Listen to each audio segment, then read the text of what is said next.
الحمد لله نحمده ونستعينه ونستغفره ونؤمن به ونتوكل عليه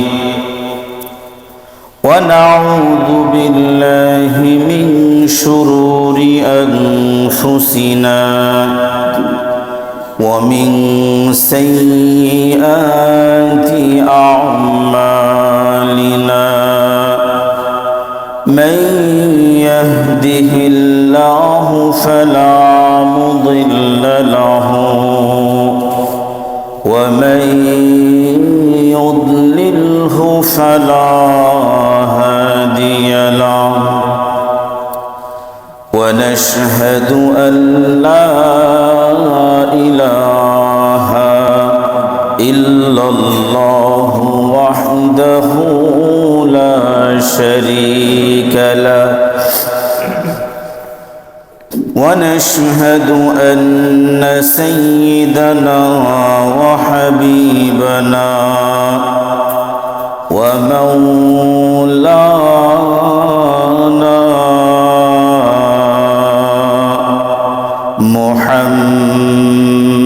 محمدًا عبده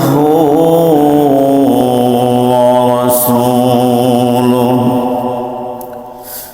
أما بعد فقد قال الله تبارك وتعالى في كلامه المجيد وفرقانه الحميد أعوذ بالله من الشيطان الرجيم بسم الله الرحمن الرحيم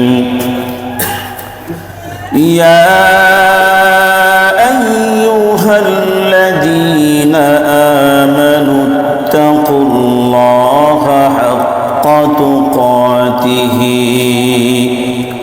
ولا تموتن إلا وأنتم مسلمون وقال النبي صلى الله عليه وسلم لا يدخل الجنة إلا مؤمن أو كما قال عليه الصلاة والسلام সকলেই দুরূদ শরীফ পড়ি আল্লাহুম্মা সাল্লি আলা মুহাম্মাদিন ওয়া আলা আলি মুহাম্মাদ কামা সাল্লাইতা আলা ইব্রাহিম ওয়া আলা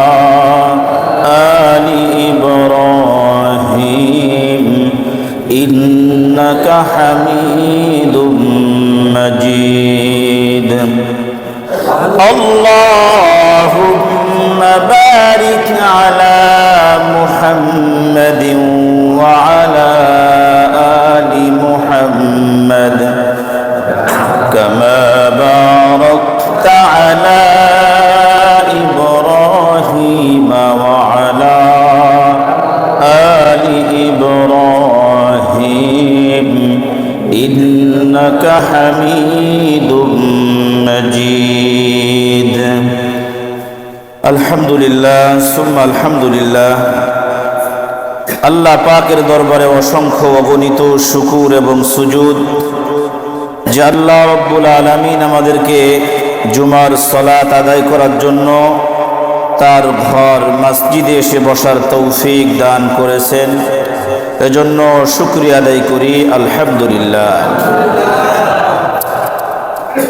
আল্লাহ পাকের জান্নাতে যেতে গেলে ঈমান নিয়েই দুনিয়া থেকে যেতে হবে। ঈমান ছাড়া দুনিয়া থেকে বিদায় নিলে পরে জাহান্নাম ছাড়া কোনো গতি নাই। এই দামি একটা সম্পদ ঈমান আল্লাহ রাব্বুল আলামিন আপনাকে আমাকে দান করেছেন। শয়তান এই ঈমানকে নষ্ট করার চেষ্টা করে। আল্লাহ পাক চান তার বান্দা ঈমানের উপরে অটুট থাক, ঈমান মজবুত হোক। শয়তান চায় ঈমানগুলো নষ্ট হোক, শয়তান চায় আল্লাহ পাকের বান্দারা জাহান্নামী হোক। আর আল্লাহ পাক চান ঈমানের উপরে আমার বান্দার মৃত্যু হোক, আমি আমার বান্দাকে জান্নাতের মধ্যে প্রবেশ করাই। তাহলে শয়তান চায় জাহান্নামী করার জন্য, আল্লাহ পাক চান জান্নাত দিবার জন্য। শয়তান আপনার আমার ঈমানকে বিভিন্নভাবে নষ্ট করে ফেলায়। যদি আপনি আমি বুঝতে না পারি যে ঈমান নষ্ট হয়ে গেছে, এহেন মুহূর্তে যদি মালাকুল মউতের সাথে সাক্ষাৎ হয়ে যায়, তাহলে তো জাহান্নাম ছাড়ার কোনো গতি থাকবে না। ঈমান নষ্ট হয়, শয়তান ঈমান নষ্ট করে ফেলে। কি কি কারণে ঈমান নষ্ট হয়, কোন কোন কাজ শয়তানে করাইলে পরে আপনার আমার ঈমানটা নষ্ট হয়, এগুলো যদি আপনি আমি জানা থাকে, সেক্ষেত্রে যদি কখনো শয়তান এই ভুলটা করাই ফেলায়, তো সাথে সাথে তওবা করে আবার মুসলমান হওয়ার সুযোগ থাকবে। কিন্তু কখন ঈমান আসলো আর কখন গেল যদি আপনার আমার খবর না থাকে, তো সেক্ষেত্রে দেখা যায় বেঈমান অবস্থায় আছি, এমন মুহূর্তে মৃত্যু হয়ে গেল। আল্লাহ পাক মাফ করে। তো ঈমান ভঙ্গের কারণগুলো আমাদের জানা উচিত। আমরা ওযু ভঙ্গের কারণ জানি, গোসলের ফরজ জানি, ওযুর ফরজ জানি, নামাজ ভঙ্গের কারণ জানি, কিন্তু ঈমান ভঙ্গের কারণ আমরা অনেকেই জানি না। তো এই বিষয়ে আমাদের কয়েকটা জুমা আলোচনা চলতেছিল যে ঈমান ভঙ্গের কারণ শীর্ষস্থানীয় উলামায়ে কেরামরা, বড় বড় স্কলার যারা আছেন, এরা 10টা কারণ উল্লেখ করেছেন। মূলত ওই কয়েকটা কারণই, কেউ কেউ একটু বেশি করছেন, কেউ কম করছেন, ঘুরে ফিরে ওই এক জিনিসই। তো এই জিনিসগুলো যদি আমাদের জানা থাকে, তো এই শয়তানের ঈমান ধ্বংসী থাবা থেকে আপনি আমি বাঁচতে পারব। তো আমরা আলোচনা করতেছিলাম, 1 নম্বরে হলো গায়রুল্লাহর ইবাদত করা। আল্লাহ ছাড়া ভিন্ন কোনো বস্তু বা মাখলুকের ইবাদত করলে পরে ঈমান চলে যায়। 2 নম্বরে হলো রুবুবিয়্যাতের ক্ষেত্রে শিরক করা, যে আল্লাহ পাকের সমস্ত ক্ষমতার অধিকারী, এটা কোনো ভিন্ন কোনো ব্যক্তি বা বস্তুর কাছে ক্ষমতা মনে করাটাই এটাও কি শিরক, এবং এটাও ঈমান চলে যাওয়ার একটা কারণ। 3 নম্বরের দ্বীনের অকাট্য কোনো বিষয়ের উপরে এটা আপনাকে অপছন্দ করা বা অ্যাভয়েড করা। আপনি পছন্দ করলেন না, আপনি ওই কাজটা করলেন না, না করা আর অপছন্দ করা এক জিনিস। দ্বীনের অকাট্য কোনো জিনিস, সেগুলোকে অপছন্দ করলেও ঈমান চলে যাবে। যেরকমভাবে পর্দা করা ফরজ, এরকম ইত্যাদি ইত্যাদি। এ বিষয়ে মূলত আলোচনা মোটামুটি হয়েছে। 4 নম্বর, হারামকে হালাল মনে করা আর হালালকে হারাম মনে করা। আপনি যে একটা জিনিস হারাম, শরীয়তে হারাম করা হয়েছে, আপনি এটাকে হারাম মনে করেই চলেন। আপনি বাঁচতে না পারেন কিন্তু মনে করেন এটা হারাম, সেক্ষেত্রে আপনার ঈমান নষ্ট হবে না। কিন্তু হারামকে হালাল মনে করলেই ঈমান নষ্ট হয়ে যাবে। এরকম হালালকে কি, হারামকে হালাল আর হালালকে হারাম মনে করলে কি হয়ে যাবে, ঈমান নষ্ট হয়ে যাবে। 5 নম্বর, ধর্ম নিরপেক্ষ হওয়া। ধর্ম নিরপেক্ষ বলতে আমরা বুঝি হলো যে যার যার ধর্ম শেষে পালন করবে, এই নিরপেক্ষ। ঠিক আছে, যে তোমার ধর্ম তুমি পালন করবা, আমার ধর্ম আমি পালন করব, তোমারটা তুমি, আমারটা আমি, এটা হলো অসুবিধা নাই। কিন্তু এরকম যদি হয় যে সবার ধর্ম ঠিক আছে, আমারটাও ঠিক আছে, আমি মুসলমান, আমি হিন্দুদের মূর্তি পূজায় যাব, কারণ ওদের ধর্ম ঠিক আছে, ওদের ধর্ম ঠিক আছে, আমারটাও ঠিক আছে, আমি ওদেরটায় যাব, ওরা আমাদেরটায় আসবে, এরকম যদি ঠিক আছে মনে করলে প্রশংসা করলে, একে সাপোর্ট করলে ঈমান চলে যাবে। দেখি ঈমান চলে যাবে। আপনি আপনার এলাকার মধ্যে হিন্দু আছে, বৌদ্ধ, অন্য ধর্মের লোক আছে, আপনি একে নিরাপত্তা দেওয়ার দায়িত্ব আপনার। এ মূর্তি পূজা করুক না আরো কিছু পূজা করুক না আরো কিছু করুক, ওটাও করুক, অসুবিধা নেই। কিন্তু আপনি মুসলমানের বাচ্চা হয়ে ওই মূর্তির সামনে যাবেন, ওরা পূজা করবে, আপনি ওখানে যে রং তামাশা দেখবেন, আপনিও পছন্দ করবেন, আপনি এই পূজা করাকে সাপোর্ট করবেন, সহযোগিতা করবেন যে ঠিক আছে, আরে একই তো, তোমরা মূর্তির সামনে যায় করো, আমরা মসজিদে যায় করি, এরকম মনে করলেই কি ঈমান থাকবে না। 6 নম্বর, দ্বীনের কোনো বিধানকে অপছন্দ করা। দ্বীনের কোনো বিধান বলতে হলো যেমন দাড়ি রাখা, এটা কি ওয়াজিব? দাড়ি রাখা কি ওয়াজিব? দাড়ি রাখা অপছন্দ করা। অনেক মা বোনরা আছে স্বামীর দাড়ি পছন্দ করে না। দাড়ি রাখা, হ্যাঁ আপনি রাখতে পারতেছেন না বা রাখেন না, এটা ভিন্ন মাসালা, গুনাহগার হবেন। এটা কি গুনাহগার। নামাজ ফরজ আমরা সবাই জানি। আজকে জুমায় অনেকে জুমার নামাজ পড়তে আসবে, কিন্তু মাগার ফজরের নামাজ পড়ে নাই। কি করে নাই? ফজরের নামাজ পড়ে নাই। কিন্তু সে জানে ফজরের নামাজ আমার উপরে ফরজ ছিল, পড়ি নাই, আমি গুনার কাজ করছি, তাহলে ঈমান আছে।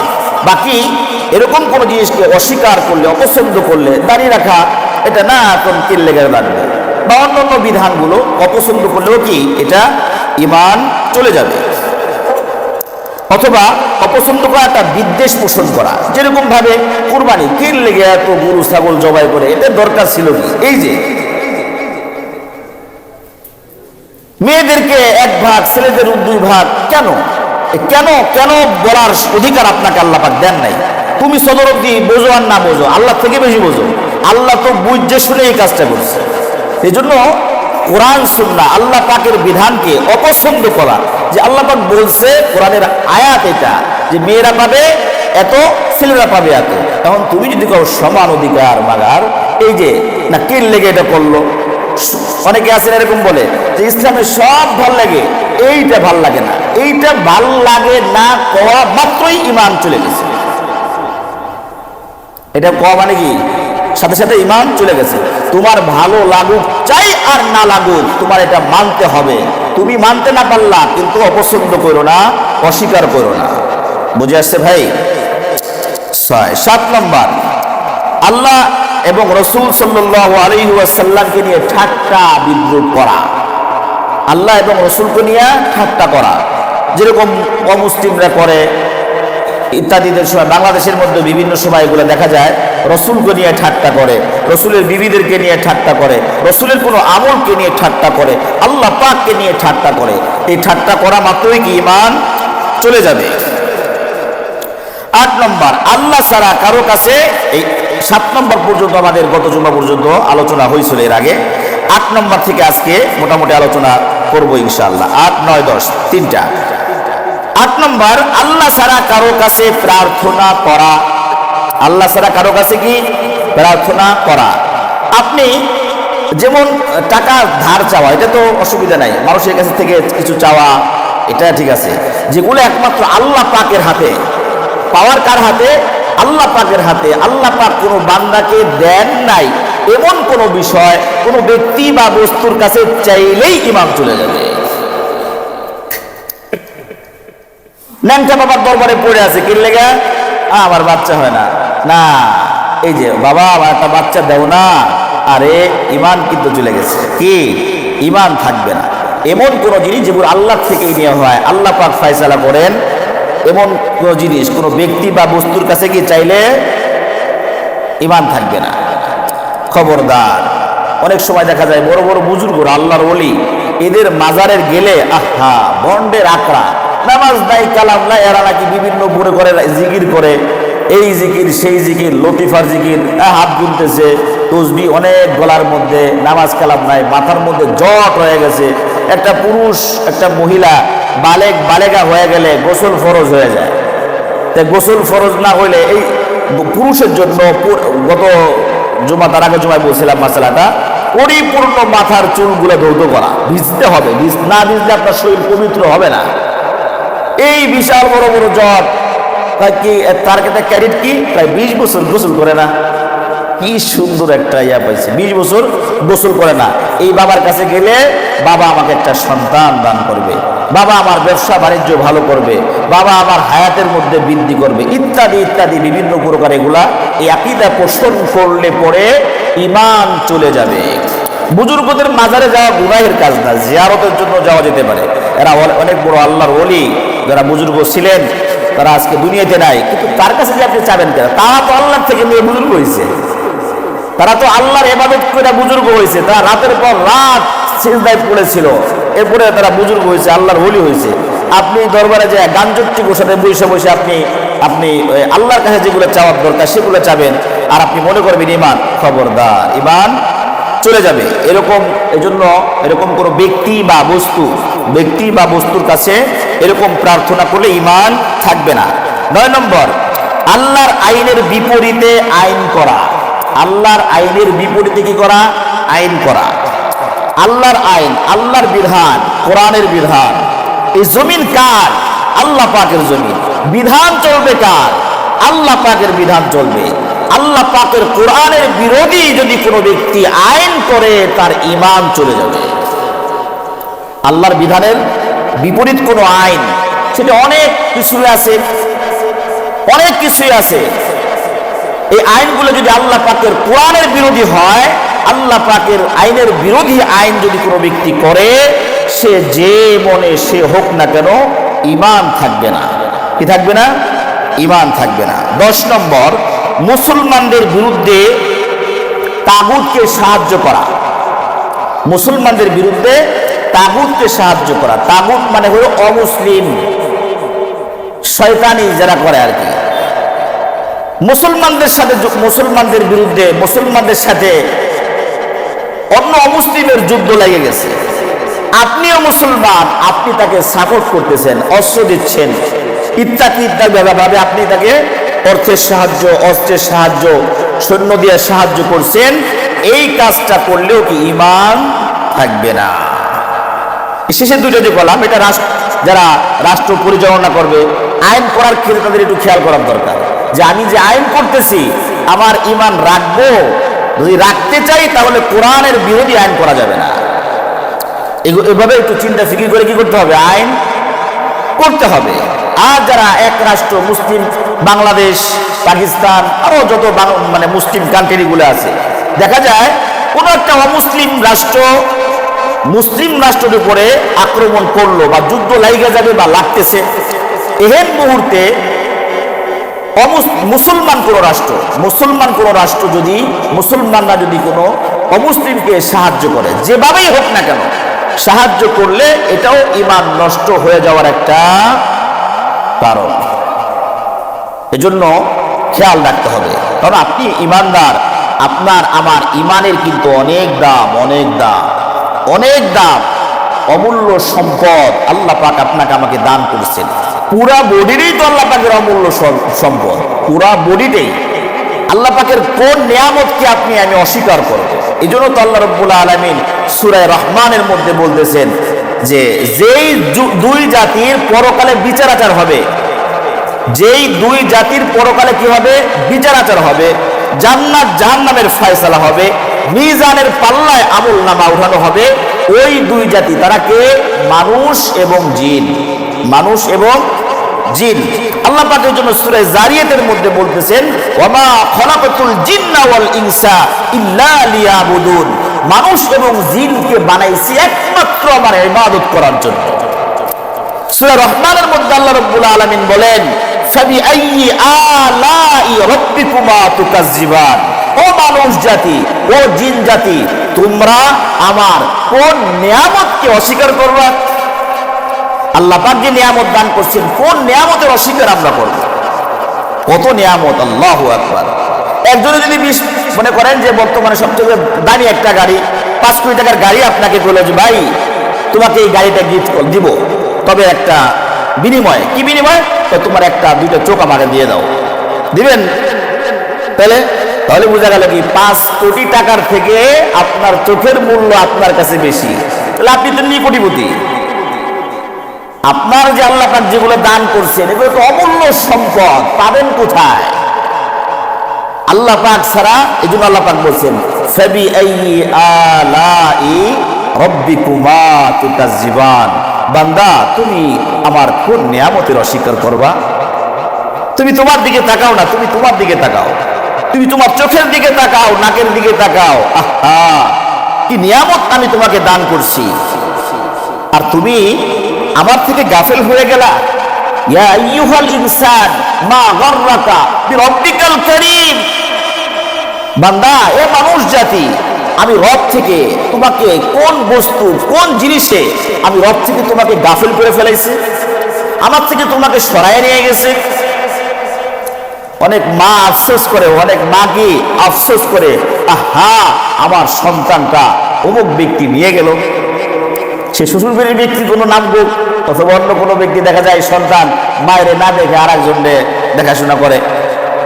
মার আফসোস যে আমি তোরে লালন পালন করলাম, 10 মাস 10 দিন পেটের মধ্যে রাখলাম, আহা আজকে তুই আমারে দেখোস না, তুই আর এক জায়গায় করোস। আল্লাহ রাব্বুল আলামিন বলতেছেন যে আমি তোমাকে সব নিয়ামত দান করলাম, তুমি কোন জিনিসটা আমি রব থেকে তোমাকে গাফেল করলো? আমরা আমাদেরকে শয়তান এভাবে তাড়াইতেছে, এভাবে দাওয়াইতেছে, আর আমরাও দৌড়াইতেছি, শয়তানও দাওয়াইতেছে। একটু খেয়াল করার দরকার যে আমরা কোন দিকে হাঁটতেছি, কাকে অনুসরণ করতেছি, আমাদের কি করার দরকার ছিল, কি করতেছি, কি করার দরকার ছিল, কি করতেছি।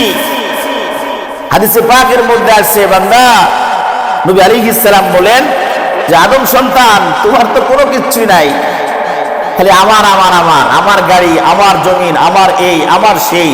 আরে তোমার তো, তুমি কি, তোমার একমাত্র তো ওই জিনিসটা যেটা তুমি খাইছো, হজম করছো, যেটা তুমি পয়রা পুরাতন করছো, এটা তোমার।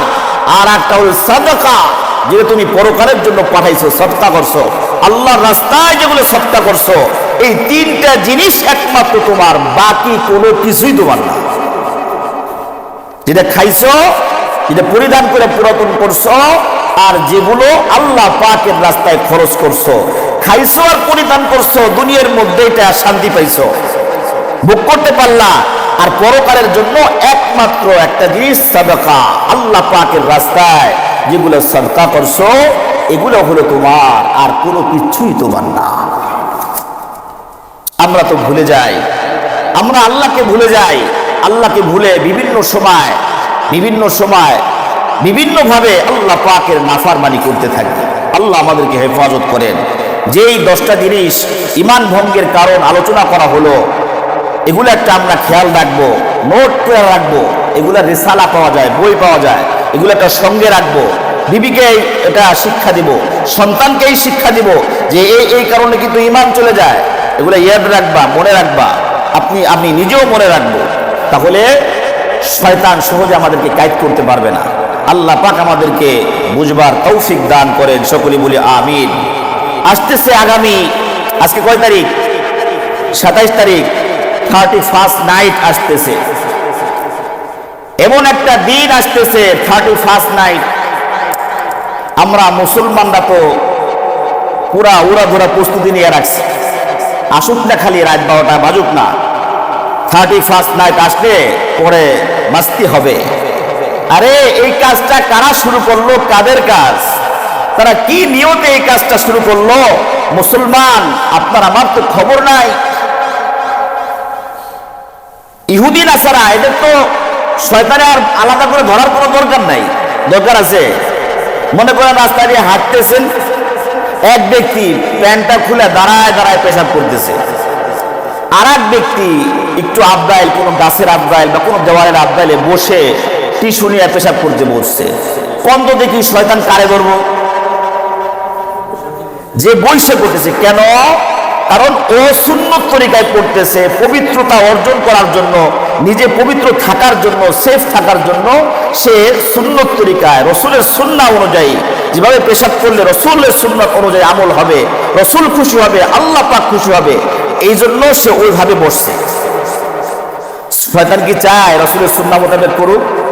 এজন্য শয়তান চেষ্টা করবে বিভিন্নভাবে তার লুঙ্গির মধ্যে, তার প্যান্টের মধ্যে একটু পেশাব লাগাইলে পরে ওই নাপাক হয়ে যাবে, নামাজের সময় হবে, ইমাম সাহেবের সাথে দেখা হবে, ভাই আসেন নামাজ পড়ি, তখন বলতে পারবে যে ভাই প্যান্টটা তো নষ্ট, প্যান্ট সমস্যা আছে, প্যান্টটা খারাপ। তো এই যে শয়তানের জন্য কি চেষ্টা করে তাকে পেশাবটা লাগানোর, নাপাকি করার জন্য। আর যে ব্যক্তি দাঁড়ায় দাঁড়ায় পেশাব করে, শয়তান তার গালের মধ্যে হাত দিয়ে কয়, দোস্ত ঠিক আছিস, তুই আমার থেকে অনেক আগায় আছিস। তো শয়তান কারে ধরবে? যে ভালো পথে চলে, যে ইসলামের পথে আসতে চায়, শয়তান তাকে বাধা দিবে। যে ভালো হতে চায়, শয়তান তাকে বাধা দিবে। একমাত্র মুসলমানরা ছাড়া অন্য কোন জাতি, অমুসলিমরা প্রত্যেকটাই তো শয়তানের দল। এই জন্য শয়তান এদের আলাদা করে ধরার কোনো দরকার নাই। ইমানই তো নাই এদের, কি নাই? ইমানই তো নাই, এমনি শয়তানের দলে আছে। এই জন্য শয়তান আলাদা করে শয়তানের দল মানে ওই জায়গা পাঠানোর দরকার নাই। সব ব্যাটালিয়ন মোতায়েন করে মুসলমানের উপরে, এর পিছিয়ে 10 লাখ লাখ, এর পাশে 5,000 লাখ লাখ একে শয়তান একে অ্যাটাক করো। এভাবে শয়তান আমাদের পিছনে লাগায়, আর আমরাও ওই যে নাচতে থাকি। কারণ শয়তান ওদের পিছনে লাগে না, ওরা শয়তানি করে। আর শয়তান আমাদের পিছনে লেগে ওদেরকে অনুসরণ করায়। তাদেরকে শয়তান যাদের পিছনে লাগে না, লাগার দরকার নাই, আমাদের পিছনে লাগে শয়তানকে ওদিকে পাঠায় যে ওদেরকে অনুসরণ করো। আরে ওই আসো, দেশ তো এখন অনেক আগায়া, বিশ্ব কি আর আগের মতো আছে? ইন্টারনেটের যুগ, ডিজিটাল, সবকিছু ডিজিটাল, তুমি কত পিছিয়ে আসো? না না, এটা করা যাবে না। আপনাকে আমাকে শয়তানে ভুল ভাল বুঝাইয়া ওদেরকে মতো করে দেয়। আল্লাহ পাক আমাদেরকে মাফ করেন। প্রাচীনকালে রোমকরা একটা মূর্তির পূজা করত, তার নাম হলো জানুস। তার নাম কি? জানুস। জানুস এমন একটা মূর্তি, যার 2টা মুখ, সামনে একটা পিছনে একটা মুখ, সামনে একটা মুখ পিছনে একটা মুখ। তারা এমন কোন বস্তু নাই যে তার পূজা করা নাই। অনেক দেবতা তাদের, কিন্তু সব থেকে দামি এবং পপুলার দেবতা হচ্ছে জানুস। জানুসের তারা মনে করতো, তাদের আকীদা, বিশ্বাস, জানুস হলো ওর সামনে একটা মুখ পিছনে একটা মুখ, ও পিছনে সব কিছু দেখে এবং জানে, সামনে সব কিছু দেখে এবং জানে, ভবিষ্যৎ সব কিছু দেখে এবং জানে। এজন্য কোনো কিছু করতে গেলে এরা এটার পূজা করে তারপরে সফলতার জন্য এর থেকে বরকত নিয়ে এরপরে নামে, ফিল্ডে নামে। এই জানুস অনেক লম্বা কথা। এই জানুস হলো সামনে এবং পিছনে যেহেতু আছে, এদেরকে ভবিষ্যতের সব কিছু জানে, পিছনের সব কিছু দেখে এবং বোঝে, এজন্য এর পূজা করে। এই রোমকরা এই মূর্তির নামে খ্রিস্ট ধর্ম চালু করলো। খ্রিস্ট ধর্ম যখন চালু হয়, তখন এই যে জানুয়ারি শুরু হবে, ডিসেম্বর শেষ হবে, তখন এই মূর্তির নামে কি করে? জানুয়ারি, জানুস থেকে জানুয়ারি শুরু হয়। আর এইটার সামনে একটা মাথা, পিছনে একটা মুখ, সামনে একটা মুখ, পিছনে একটা মুখ। যে পিছনে একটা ব্যবহার করা হলো যে এটা ডিসেম্বর শেষ হয়ে গেল, ইবাদত শুরু, মানে যা ভুল ভ্রান্তি হয়েছে মাফ। আর সামনেরটা হলো জানুয়ারি শুরু হয়ে গেল, ভবিষ্যতে যা হবে সব এরকম এই মূর্তির নামে কি হবে? বরকত হবে। এভাবে হলো জানুসের নামে জানুয়ারি শুরু হয়েছে।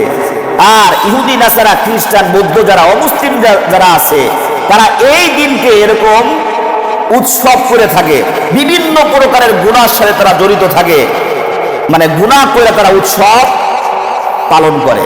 আর এই দিনকে আপনি আমি, আমার বাচ্চারা, আপনার বাচ্চারা মুসলমানের ঘরে জন্ম হইয়া ইহুদি নাসারাদের দিন তাদের সাথে তাল মিলায়া এই রাতের মধ্যে নাফরমানির সাথে আপনি আমি যুক্ত হইতেছি। যে কত বড় ভয়াবহ গুনাহ!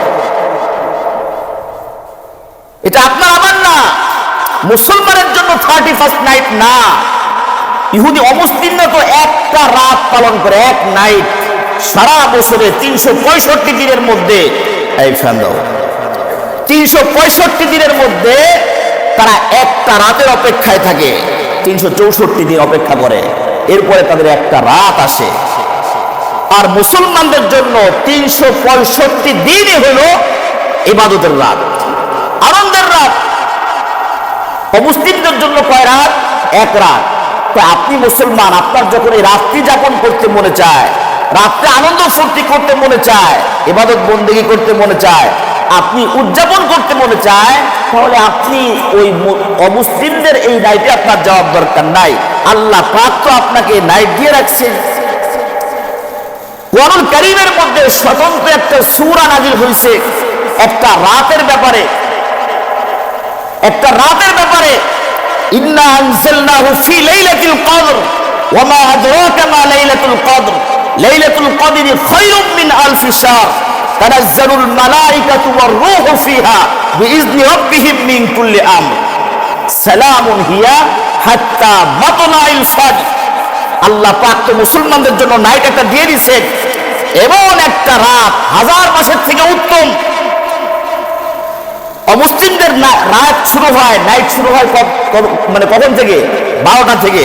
আর মুসলমানদের আল্লাহর দেওয়া যে তুমি মুসলমান, এই রাতটা তোমার যে উদযাপনের রাত, লাইলাতুল কদর দান করছেন, এটা দিন শেষ মানে সূর্য ডোবার সাথে সাথে রাত শুরু হয়ে যায়। অমুসলিমদের 12টা পর্যন্ত অপেক্ষা করতে হয়। এই রাত ইবাদত করো। আল্লাহ পাক মুসলমানদেরকে দান করছেন নাইট, রাতে ইবাদত করো। এই রাতের মধ্যে ফেরেশতারা নামে, যে যেখানে আছে ইবাদত করতে থাকে। ফেরেশতারা আল্লাহ রাব্বুল আলামিন বলেন, ফেরেশতারা আমার বান্দারা যে যে অবস্থায় আমল করতেছে নোট করো, রেকর্ড করো। ফেরেশতারা নাইমা দেখে কেউ দাঁড়ায় আছে, দাঁড়ায় কিয়াম করতেছে, ফেরেশতারা নোট করতেছে। অনেক মুরব্বী আছে দাঁড়াইতে পারে না, বসে বসে ইবাদত করে। আল্লাহ পাক বলে এটাও নোট করো।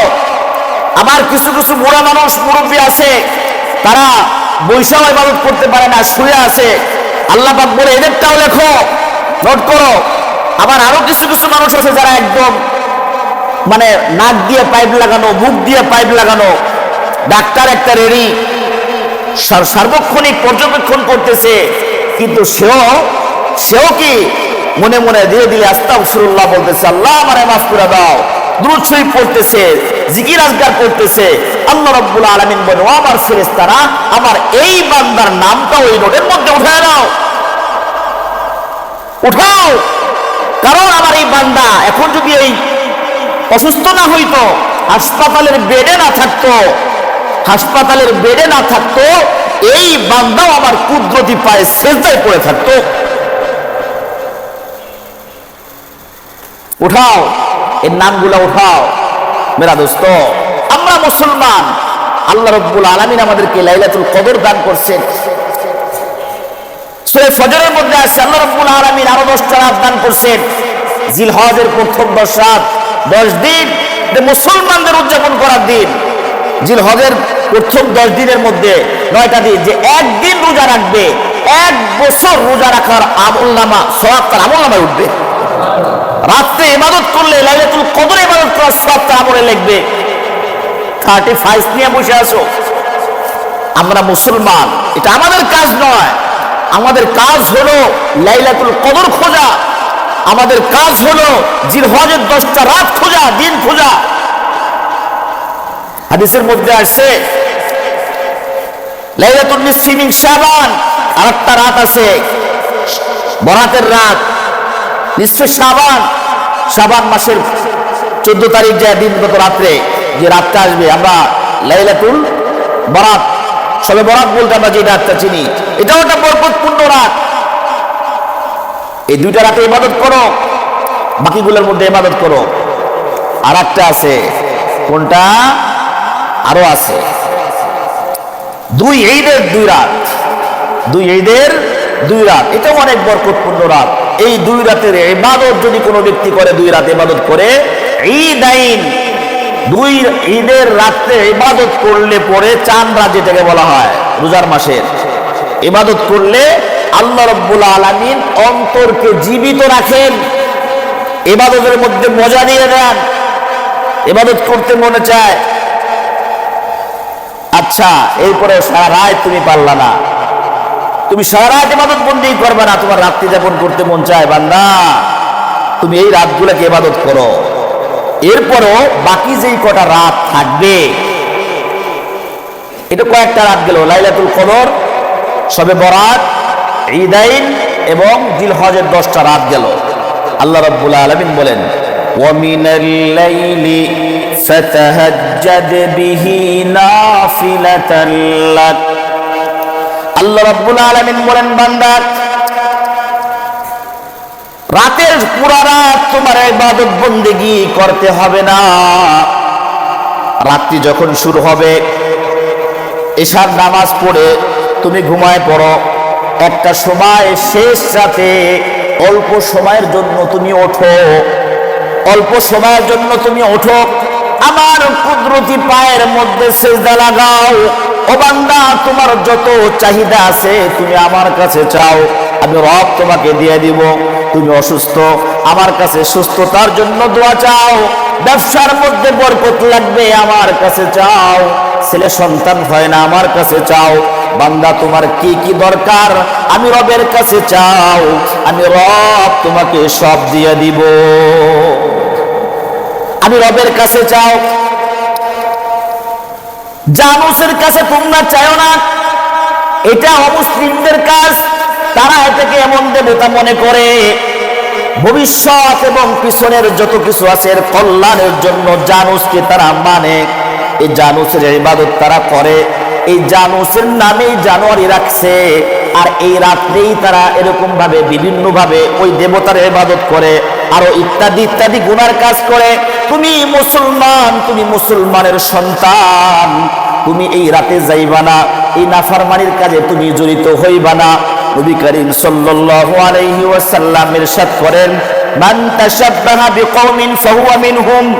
যে ব্যক্তি যেই জাতিকে অনুসরণ করলো, কাল কিয়ামতের ময়দানে এই জাতির সাথেই উঠবে।